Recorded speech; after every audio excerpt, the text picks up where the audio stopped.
जो बीते वक्त को भुला नहीं सकता, वो आने वाला वक्त अपना नहीं सकता। मैं नाजिम बेग अपने चैनल में सभी दर्शकों का स्वागत करता हूं। आप देख रहे हैं हमारा चैनल बिग न्यूज से, मेरे साथ निरंतर। मैं आज आपको एक ऐसी खबर, ऐसी घटना से रूबरू करा रहा हूं, ऐसी कहानी से रूबरू करा रहा हूं जिसमें लालच दिखाया गया। कहते हैं ना कि लालच का घड़ा और लालच का जो समुद्र होता है वो बड़ा गहरा होता है, जिसमें हम डूबते चले जाते हैं। ऐसी ही कहानी रामपुर के एक निवासी की, एक ऐसी दंपत्ति की है जिसने इस लालच ने उनको कंगाल बना दिया। तो चलिए मेरे साथ, मैं अब आपको उसी कहानी की ओर लेके चलता हूं कि क्या हो रहा है इस कहानी में।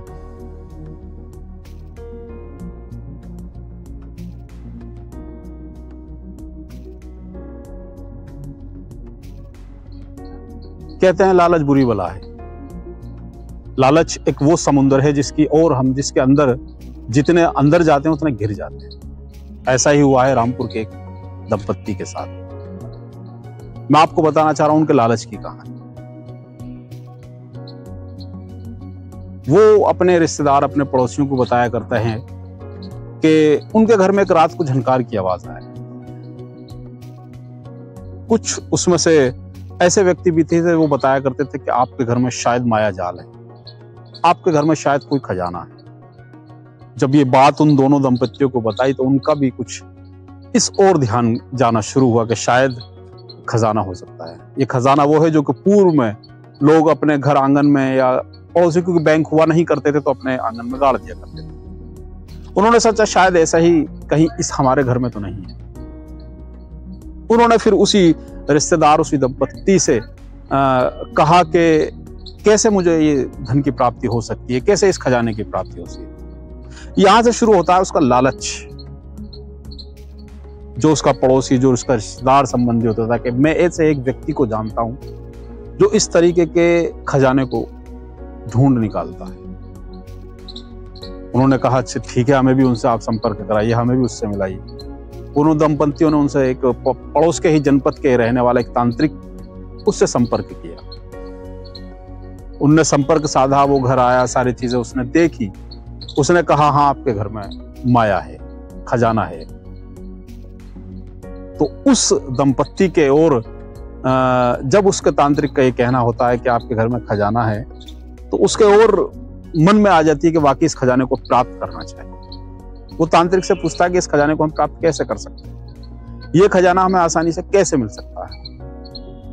तो तांत्रिक उससे कहता है कि खजाना इतना आसानी से नहीं मिलेगा, इसके लिए आपको खर्च करना पड़ेगा। कुछ जो तांत्रिक विधा या कुछ ऐसी चीजें होती हैं जिनका हमें ज्ञान करना होता है, जिनका हमें पाठ करना होता है, तब जाके वो आपको मिलेगा।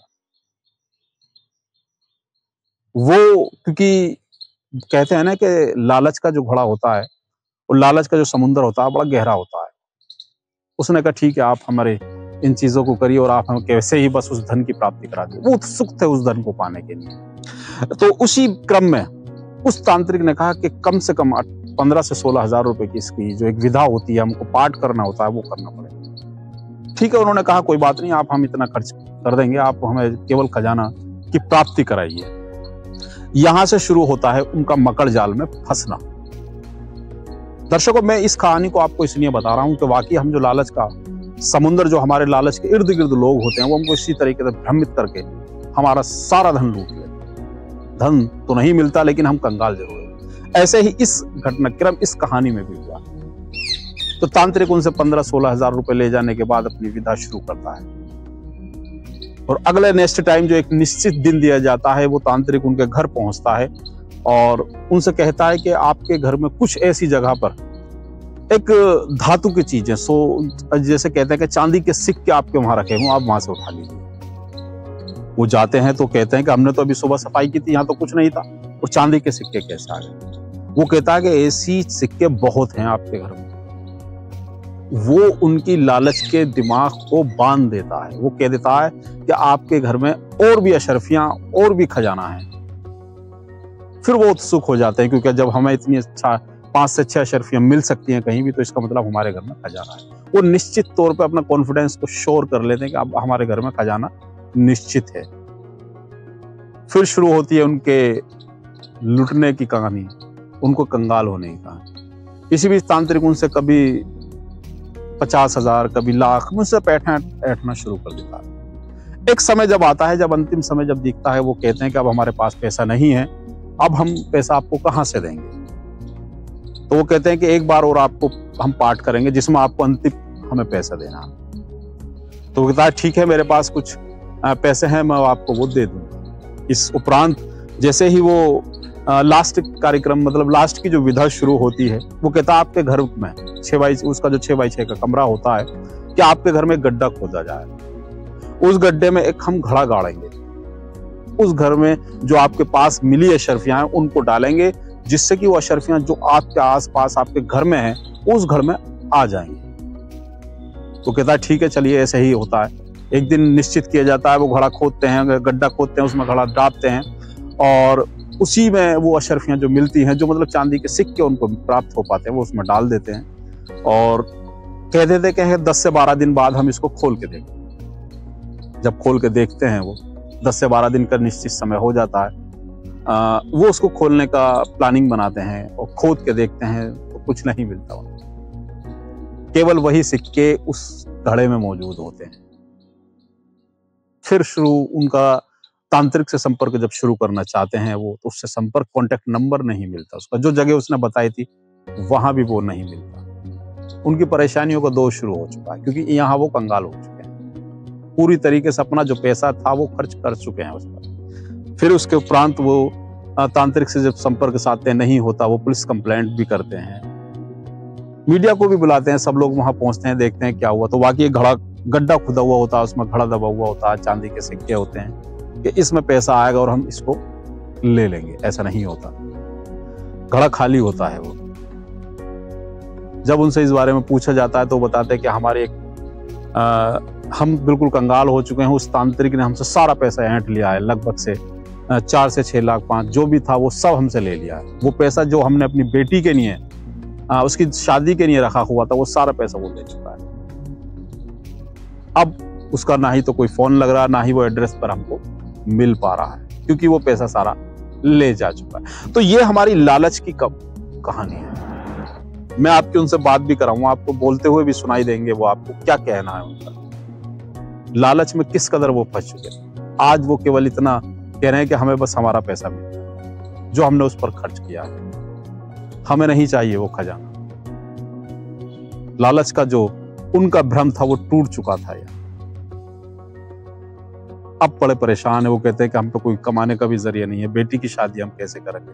जो जेवरात थे हमने उसको वो बेच कर उसको दिए थे, उस तांत्रिक को दिए थे, अब हम अपनी बेटी की शादी कैसे करें। तो दोस्तों, मेरा और दर्शकों, मेरा ये कहना है कि जो हमारा लालच का घड़ा होता है, जो लालच की जो हमारे दिमाग होता है, वो निरंतर ऐसे ही आयाम खोजता है, ऐसे ही रास्ते खोजता है। कोई हमें बता देता है कि हम किसी से भी जिक्र कर बैठते हैं कि हमारे घर में ऐसी आवाजें आती हैं, तो वो हमें दूसरी ओर आकर्षित कर देता है कि आपके घर में शायद माया जाल है। तो दोस्तों, इस खबर और इस कहानी का दिखाने का उद्देश्य केवल इतना है कि आपको लालच से दूर रहना है, लालच के उस घड़े से भी दूर रहना जो आपका सब कुछ लेके आपको कंगाल बना देता है। उन तांत्रिक, उन लोगों से भी दूर रहना जो इस तरीके के मकड़ जाल में आपको फंसाते हैं। चलिए, ऐसे ही कहानियों को हम आपके सामने लेके आते रहेंगे, और हम चाहते हैं कि आपको ये कहानी हमारी कैसी लगी, इस बारे में कमेंट्स बॉक्स में जरूर बताएं, जिससे कि हम आपको ऐसी कहानियों से भी रूबरू। चलिए, आपके साथ इसी के विदा लेता हूँ। नमस्कार एंड खुदा हाफिज़। तो बोले पप्पू, मैं एक हकीम जी हैं, उनको लेकर आऊँगा, जिनका नाम शिम्मी है। वो ये काम करते हैं जादू गंडे का। तो वो जब यहाँ पर आए, तो आने के बाद में उन्होंने ये बताया कि आपके घर में ख़जाना है। आते के साथ वो यही बोलने लगे कि आपके घर में ख़जाना है, कुछ चिराग विराग जलाए। तो मैंने ख़जाना है, तो ख़जाना कैसे निकलेगा? तो बोले बहुत काफ़ी अशर्फी हैं और आपकी सारे परेशानियाँ दूर हो जाएंगी। तो मैंने कहा वो कैसे निकलेगा? तो वो बोले कि कुछ नहीं, थोड़ा बहुत खर्चा होगा, उससे वो आपका निकल जाएगा 15-16 हज़ार रुपये। शुरू में उन्होंने इतने बताए, उसके बाद में बोले कि अब 2-3 लाख रुपए और चाहिए। फिर उन्होंने फिर बताया कि 2-3 लाख और चाहिए, और थोड़ी सी अशर्फी निकाल के उन्होंने दिखाई। लेकिन दिखाने के बाद में फिर उसको घड़े खोद के घड़े में रख के और चले गए। पैसा मेरे पास मेरी बच्ची के जहेज़ के नाम का रखा हुआ था, कुछ उसके सेट थे, कुछ चूड़ियाँ थी मेरी, उनको बेच के मैंने पैसा दिया था। और मैं इस कदर परेशान हूँ कि मैं बता नहीं सकती आपको। मेरा और